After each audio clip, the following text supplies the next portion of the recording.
لله نحمده ونستعينه ونستغفره ونؤمن به ونتوكل عليه ونعوذ بالله من شرور أنفسنا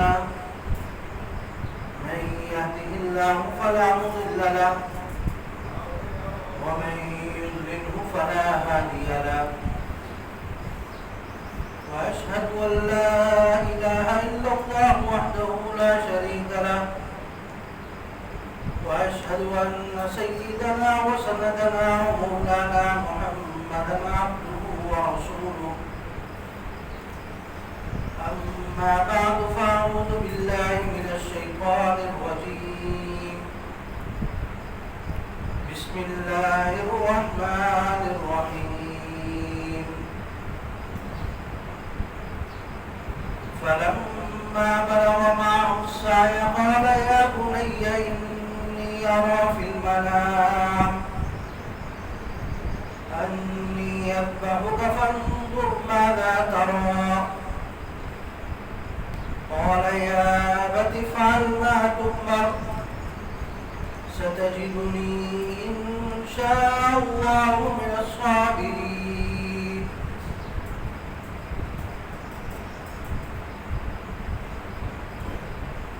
وقال النبي صلى الله عليه وسلم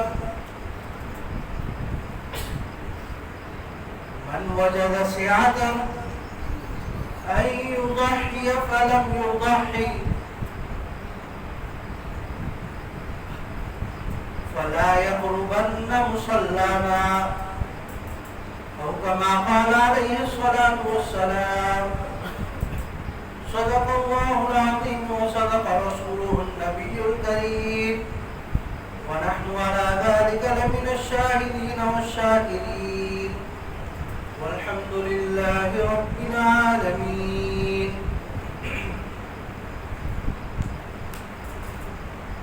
میرے محترم دوستوں ساتھیوں بزرگوں، آج عید الاضحیٰ کا مبارک دن ہے،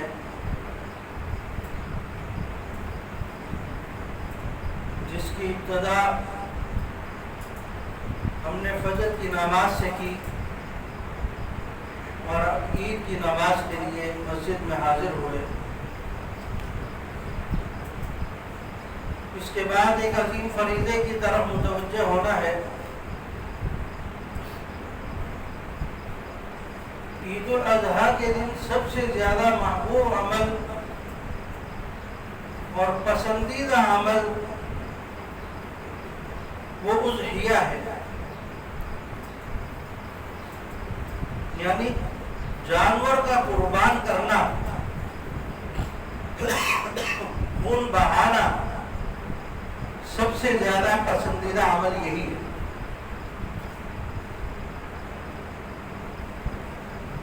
اگر کوئی شخص وسعت کے باوجود اس عمل کو نہیں کرتا تو نبی اکرم صلی اللہ علیہ وسلم نے بڑی سخت تنبیہ کی ہے، اور اس شخص کے لیے شرمندگی کے لیے اور افسوس کے لیے اور اس کی بدبختی کے لیے صرف یہ ایک حدیث ہی کافی ہے، فَلَا يَقْرُبَنَّ مُصَلَّانَا، کہ وہ ہماری عیدگاہ کے قریب بھی نہ آئے۔ نماز پڑھنا تو دور کی بات۔ اگر کوئی شخص وسعت رکھنے کے باوجود نہیں کرتا، اس سے کہا جا رہا ہے کہ تمہیں ہماری عیدگاہ کے قریب آنے کی بھی اجازت نہیں ہے، تم اس قابل ہی نہیں ہو کہ تم عیدگاہ کے قریب آؤ۔ تو میرے عزیزوں، آج اللہ رب العزت کو سب سے محبوب عمل یہی ہے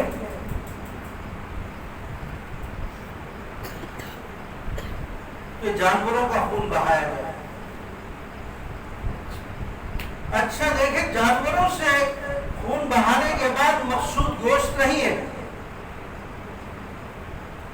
چاہے کسی کے ذہن میں خیال آ جائے کہ جانوروں کو ذبح کروایا جا رہا ہے تاکہ غریبوں میں گوشت کی تقسیم کی ایسا نہیں ہے۔ اگر کوئی شخص قربانی کرتا ہے اور اپنا سارا کا سارا گوشت گھر پہ رکھ لیتا ہے تو کوئی اس کو برا نہیں کہا جائے گا، ٹھیک ہے وہ کھائے۔ ایک سنت عمل ہے، ایک پسندیدہ عمل ہے کہ اس کے 3 حصے کر دیے جائیں، لیکن کوئی شخص کہتا ہے کہ میں غربت کی وجہ سے میں چاہتا ہوں کہ سارا نہیں کھاؤں، تو کھا سکتا ہے، شریعت کی طرف سے کوئی روک ٹوک نہیں ہے۔ 3 حصوں کا مقصد یہ ہوتا ہے کہ تھوڑا سا آپس میں ایک ربط ہو جائے، ایک حصہ اپنے لیے الگ کر لیں، ایک اپنے رشتہ داروں کے لیے الگ کر لیں، تاکہ ایک صلہ رحمی کی فضا قائم ہو جائے۔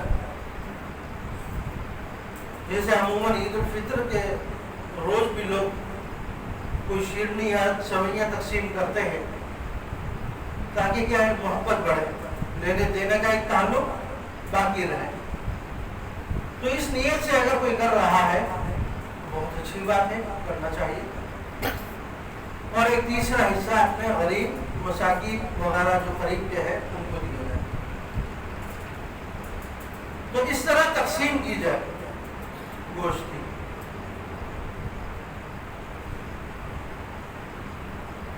تاکہ آپس میں ایک ربط اور تعلق قائم ہو سکے۔ آج ہمیں اس چیز کی بہت ضرورت ہے۔ تو اللہ رب العزت کا دین اور یہ شریعت ہمیں مختلف طریقوں سے قریب لانے کی کوشش کرتی ہے، اگر ہم مکمل طور پر اس پر عمل کریں۔ خیر میں عرض کر رہا تھا کہ قربانی کا مقصد گوشت نہیں ہے، یا غریبوں میں گوشت تقسیم کرنا نہیں ہے، بلکہ خون بہانا یہ مقصد۔ نبی اکرم صلی اللہ علیہ وسلم نے حضرت عائشہ سے کہا، یا عائشہ جب تمہاری قربانی ہو رہی ہو تو قربانی کے پاس کھڑی رہنا۔ تو اس حدیث سے پتہ چلتا ہے کہ جس کی قربانی ہو رہی ہو تو وہ کوشش کرے کہ اپنی قربانی کے پاس کھڑا ہو۔ اگر ایک شخص کی ہے تو ایک شخص، پورے 7 حصے ہیں تو 7 افراد کھڑے ہو۔ لیکن آج کل جیسے مساجد کے اندر اجتماعی قربانی کا نظم ہے، وہاں اگر سب افراد آ کر کھڑے ہو جائے، 100 حصے 100 کے 100 آ کے کھڑے ہو جائے تو ازدحام ہو جائے گا۔ تو وہاں پر وکیل بنا دینا یہ کافی ہے، پھر آپ کی موجودگی ضروری ہے۔ البتہ کوئی انفرادی طور پر کر رہا ہے تو وہاں لازمی کھڑا ہو جائے گا۔ جب ذبح کیا جاتا ہے تو حدیث میں آتا ہے کہ پہلا خون کا قطرہ زمین پر نہیں گرتا، اللہ رب العزت اس کا اجر اور ثواب اس شخص کے لیے لکھ دیتے۔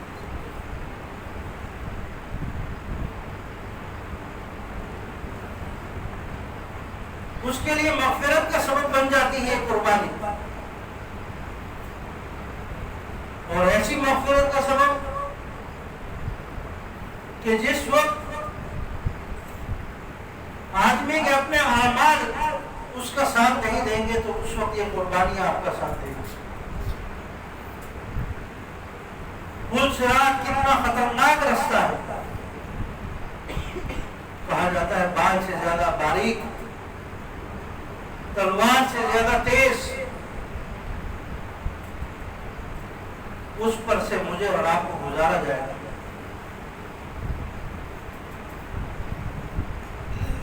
جب اتنی شدت کے ساتھ اس کو بیان کیا جاتا ہے، اس کی آخر کوئی وجہ تو ہے۔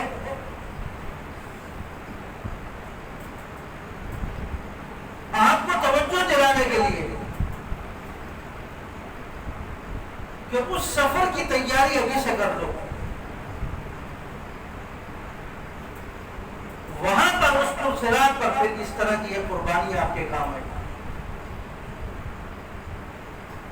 یہ قربانیاں کھڑی ہوں گے وہاں جا کر آپ کے انتظار میں، کہ آپ کو اس پلچراج سے پار کروایا جائے. اس میں مختلف آتے ہیں کہ آدمی ہر سال قربانی کرتا ہے اور کئی شخص 14 15 قربانیاں کرتے ہیں, 20 قربانیاں کرتے ہیں ایک ساتھ. تو ان کے ساتھ کیا ہوگا؟ کہا جاتا ہے کہ جتنے حصے ہیں یا جتنی قربانیاں وہ کر رہا ہے اس حساب سے جانور اس کے لیے کھڑے ہوں گے وہاں پر. پوری زندگی جتنے بھی کرتا رہا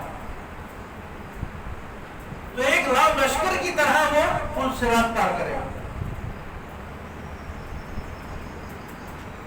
نہیں, بعض دفعہ یہ بھی کہا جاتا ہے کہ وہ ساری کی ساری قربانیاں مل کر ایک جانور کی صورت اختیار کر لیں گے, ایک بڑے جانور کی صورت اختیار کر لیں گے, یعنی ان سب کی طاقت کا ایک بنا دیا جائے گا.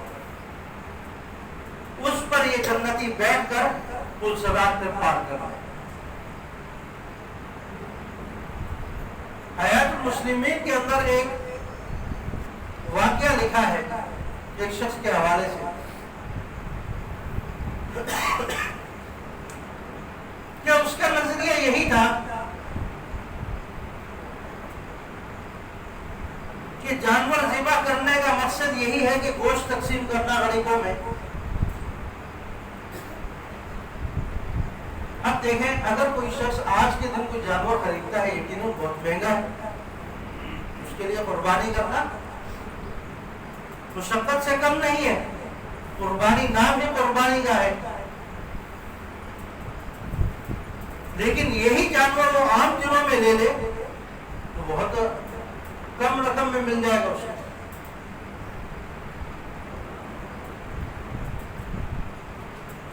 تو یہاں پر یہ بتانا مقصود ہے کہ مقصود گوشت نہیں ہے, مقصود احراق دم ہے, خون بہانا ہے. خون کو جتنا بہائیں گے اتنا زیادہ آپ کے لیے اجر و ثواب لکھا جائے گا. تو اس کا نظریہ یہی تھا کہ گوشت تقسیم کرنا مقصود ہے تو میں تو بقیہ ایام میں گوشت تقسیم کرتا رہتا ہوں, مجھے قربانی کرنے کی کیا ضرورت ہے. کہا جاتا ہے وہ رات میں خواب دیکھتا ہے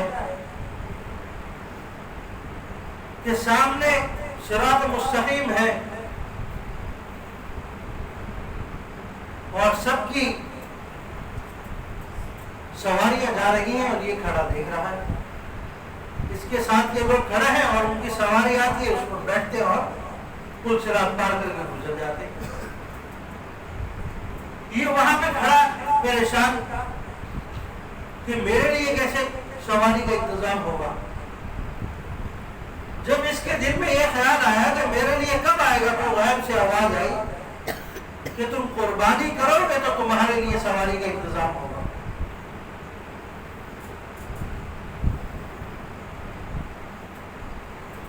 تو آج کے دن بھی کئی لوگ اس طرح کی باتیں کرتے ہیں کہ قربانی کرنے کی ضرورت ہی کیا ہے, ہم ویسے ہی تقسیم کرتے ہیں گوشت, یا لوگوں کی اور ضروریات بھی بہت ہے, صرف گوشت کھانا مقصد نہیں ہے. رفاہی کاموں پر پیسے لگا دیے جائیں, بچیوں کی شادیاں کرا دی جائیں, کسی کے گھر بنا دیا جائے, کسی کے 2 وقت کے روٹی کا انتظام کر دیا جائے, اس طرح کی باتیں کی جاتی. حالانکہ ہر ایک مستقل ایک فریضہ ہے. اگر کوئی شخص یہ کہے کہ نماز پڑھنا بھی تو عبادت ہے اور ذکر اذکار کرنا بھی تو عبادت ہے, میں سارا دن مسجد میں بیٹھ کر ذکر اذکار کرتا رہتا ہوں, نماز نہیں پڑھتا, شریعت کے ہاں وہ گنہگار ہوگا. اور اگر وہ دل سے انکار کر رہا ہے نماز کا تو کافر بھی ہو جائے گا, چاہے بڑے ذکر کرتا رہے بیٹھ کے. تو اسی طرح اگر کوئی قربانی کا انکار کرتا ہے تو کافر ہو جائے گا. ایک فریضے کا انکار کر رہا ہے. جس طرح اگر کسی کے بعد وسعت نہیں حج کرنے کی، کوئی بات نہ کرے، لیکن حج کا انکاری ہو جاتا ہے کہ آج کے دن اگر کوئی حج کرنے جائے گویا کہ اپنے آپ کو لٹوا کر آنے والی بات ہے۔ بعض لوگ یہ بھی جملہ بول دیتے کہ 15 لاکھ 20 لاکھ روپے ہو تو پھر جا کر حج کرے۔ بھائی اللہ رب العزت نے آپ کو حکم اس وقت دیا ہے جب آپ کے پاس اتنی رقم آ جائے، جب نہیں آئی تو آپ تو اس کے مکلف ہی نہیں، اور وہ اپنے پر لے کر بات کر رہا ہوتا ہے، وہ اپنی آخرت تباہ کر رہا ہوتا ہے۔ تو میرے عزیزوں، جس کو اللہ رب العزت نے وسعت دی آج کے دن، اگر کوئی شخص گزشتہ رات تک صاحب نصاب نہیں ہوا تھا، آج کل پرسوں شام تک عصر تک اس کے پاس کہیں سے رقم آ جاتی ہے اور وہ صاحب نصاب ہو جاتا ہے، تو اس پر قربانی واجب ہے کہ وہ قربانی کرے۔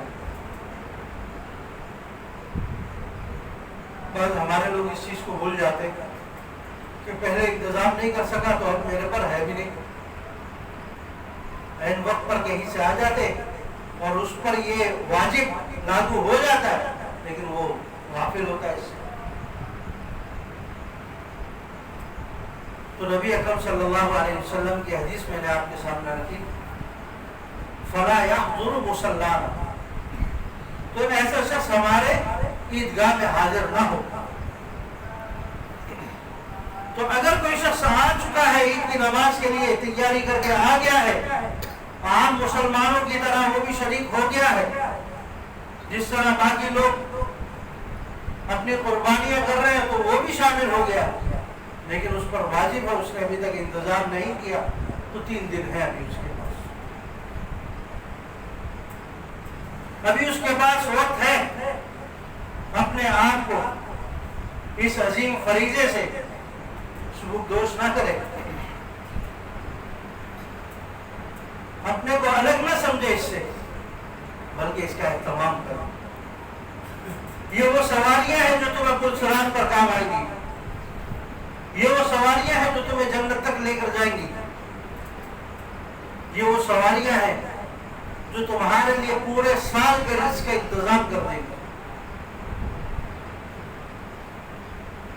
ہم تھوڑے سے پیسے بچانے کے چکر میں اپنے پر ایک عظیم فریضے سے اپنے کو ہٹا دیتے ہیں، جس کی وجہ سے پورا سال پھر مشکلات میں گزار دیتے ہیں۔ اللہ کی طرف سے پھر نہ ہمارے روزی میں برکت آتی ہے، نہ ہمارے گھروں میں رحمت برستی ہے۔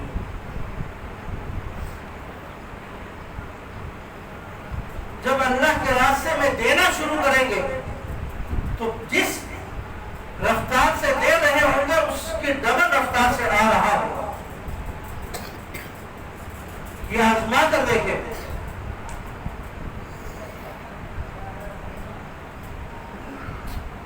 لیکن آج ہمارا مسلمان اس چیز سے غافل ہو، وہ سمجھتا ہے آج میں بچا لوں تو کل کام آ جائے گا۔ یقیناً بہتر ہے، اپنے لیے بچانا بھی چاہیے، لیکن فرائض سے غافل نہ ہو جائے، جن چیزوں کا حکم دیا جا رہا ہے اس سے غافل نہ ہو جائے۔ کہا گیا ہے اپنے بچوں کے لیے بچا کر رکھو،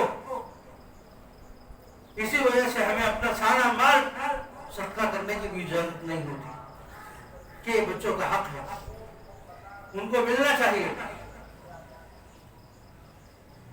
تو دونوں حقوق ہم نے دیکھنے ہیں، حقوق اللہ بھی، حقوق العباد بھی۔ بعض لوگ حقوق العباد کی طرف اتنے متوجہ ہو جاتے ہیں کہ حقوق اللہ کو بھول جاتے ہیں، یا بعض اس کے چلے جاتے ہیں کہ حقوق العباد کی طرف توجہ ہی نہیں دیتے کہ بیوی کا حقوق کیا ہے، بچوں کے حقوق کیا ہے، اس کی طرف متوجہ نہیں ہوتے۔ تو یہ اللہ رب العزت کی طرف سے ایک موقع ہے کہ اللہ رب العزت کو راضی کیا جائے ان اعمال کے ذریعے جن کو ہم ظاہری طور پر ایک اچھے طریقے سے کر سکتے ہیں۔ نماز میں پڑھ رہا ہوں، ممکن ہے میری سورہ فاتحہ ٹھیک نہ ہو، میں جو سورتیں پڑھ رہا ہوں وہ ٹھیک نہ ہو، میری ادائیگی ٹھیک نہ ہو، لیکن احراق دم کے اندر تو کوئی اس طرح کی بات نہیں. وہاں تو آپ کا اخلاص دیکھا جائے گا, آپ کی نیت کو دیکھا جائے گا. تو کچھ اپنے اعمال کو دوسرے اعمال کے ذریعے بھی اچھا کر لیا گیا. جیسے کہا جاتا ہے کہ فرائض کو صحیح کرنا ہے تو نوافل کا اہتمام کرو, تاکہ فرائض کے اندر کوئی کمی رہ گئی ہے تو نوافل پورے کر دیں. تو ہمارے دیگر کاموں میں اگر کچھ کمی آ جاتی تو اس طرح کی قربانی ہمارے ان کاموں کو پورا کرتے ہیں. یقیناً انسان ہے. حضرت عمر فاروق رضی اللہ تعالیٰ عنہ کا قول ہے کہ اگر پوری دنیا کو حضرت آدم سے لے کر قیامت تک کے انسانوں کو اگر جہنم میں ڈال دیا جائے, ایک شخص اگر کوئی باقی ہو جنت میں جانے والا, تو میں سمجھوں گا کہ وہ میں ہوں. اگر پوری دنیا کو جنت میں ڈال دیا جائے اور بقیہ اگر کوئی ایک شخص رہتا ہے, تو میں سمجھوں گا کہ میں وہ اکیلا ہوں جس کو جہنم میں ڈالا جائے. تو دین یہی نام ہے, خوف اور رجا کا, خوف اور امید کا. اللہ سے امید بھی رکھنی ہے کہ اللہ ہمارے اس عمل کو قبول فرما لے. ہم نے اپنی وسعت کے مطابق خرچہ کر دیا ہے, اس کی اب تیری بارگاہ میں بھیج رہے, اس کو قبول و منظور فرما لے. یا اللہ ہم نے نماز ادا کر لی ہے, تیری طرف سے توفیق آئی تھی, اب اس میں کچھ کمیاں کوتاہیاں ہیں, اللہ اس کو پورا کر دے. تو اس طرح کی چیزیں اپنے سامنے رکھی جائیں. تو میرے عزیزوں, اللہ رب العزت نے ہمیں آج کے دن احراق دم یعنی خون بہانے کے حوالے سے جتنا زیادہ کر سکتے ہیں اتنا زیادہ پسندیدہ عمل ہے. اگر دیکھا جائے